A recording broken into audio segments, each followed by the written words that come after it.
Is being Indian a disadvantage for your health, your fitness, your well-being, and your happiness? Now, I'm going to put a bit of context behind this question.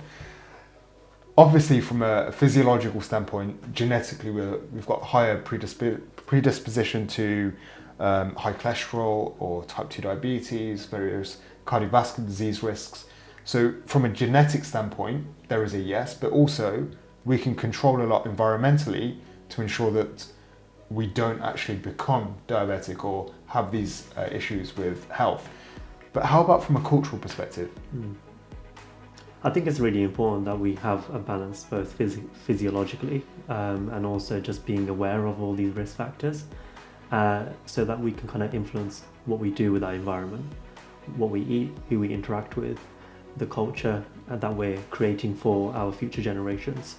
It's important that we try to kind of provide ourselves with a balance between our work, our education, our business, and also our health. Often within the Indian culture, I can often find that a lot of people put a lot of emphasis on something that's going to probably appear good for the greater society. So it's going to probably be working a lot for other people and doing a lot of seva, doing a lot of work, maybe investing a lot into your education, getting those grades right, or those business ventures. But sometimes we forget ourselves on that journey. So it's important that we look inwards, introspectively, and make that time to find that balance that works for us and taking care of ourselves before we start thinking about taking care of everything else around us. Yeah, do you know what, from a cultural perspective, and this is something that I've experienced personally, so my baba came over here first. He worked very, very hard. You know, he was one of those guys that had 20 people in the house, very demanding physical job that probably led to some issues with his health later down the line. That drove that work ethic and that drive within my father to be in a position that he could give us opportunities that he didn't necessarily have when he was growing up. So us going to university, we were the first ones kind of within this side of the family to do that, to get the degree, and he really pushed us academically. And I think that was important for us in our growth and development. But these are the kind of cycles that we tend to see now that we might then be imposing on the next generation. Focus on your work, focus on earning a living, focus on security and safety, focus on education, and that's what drives happiness. So how can we start to recognize these generational cycles or generational beliefs that we're pushing into literally from one child to the next child to the next child? How can we recognize them? What are they? And could they then in turn have a negative impact on our health?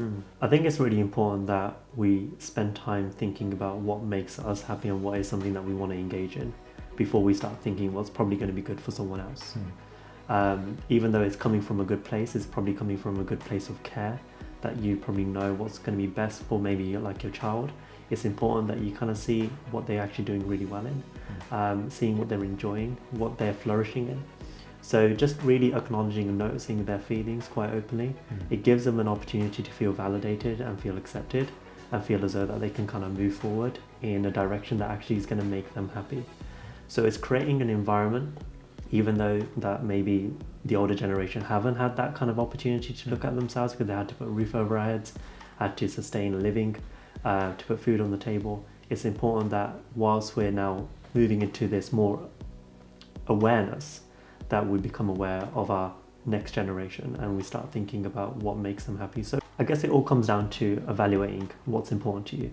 Now, if you put a lot of your eggs into this one basket and bank on that something's going to hit it off and it's going to be successful, you're going to probably risk a lot of things. So it's important that you think of your self-esteem like a pie chart. How much investment you're going to put into that one segment of the pie chart. It could be risky if too much of that space is covered by that one area. So it's important to get a balance. So rather than just looking on just work success and business, maybe think about the relationship with people that you're creating, the relationship with your friends and the family, maybe your relationship with your health. So I really like that concept of pie chart. I really like that idea of having different segments within that and knowing that you're working towards it. And I just want to say from this angle, there's so much to be taken from the elder generation, so much to learn. They've given us so much to be in this position now where we do have space for awareness and space to actually change the way we're doing things. I think we are the generation of change. We've got the opportunity to be the generation of change, but I think having that level of respect and admiration for everything we've learned from the elders actually gives us the opportunity to pass on the bits and pieces that are going to support the youth actually having their own lives, their own identities, their own purpose, their own mission.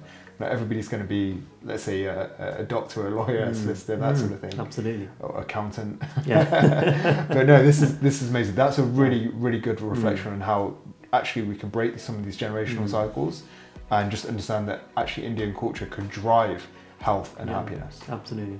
And as much as the older generation now is something that we can actually learn from, I think we can also bring something to the table and they can learn something from us as well.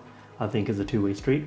It's an important because to just kind of break some of those cycles, break some of those cycles that we have around poor boundaries, especially within our community, and start listening to one another and respecting each other's individuality.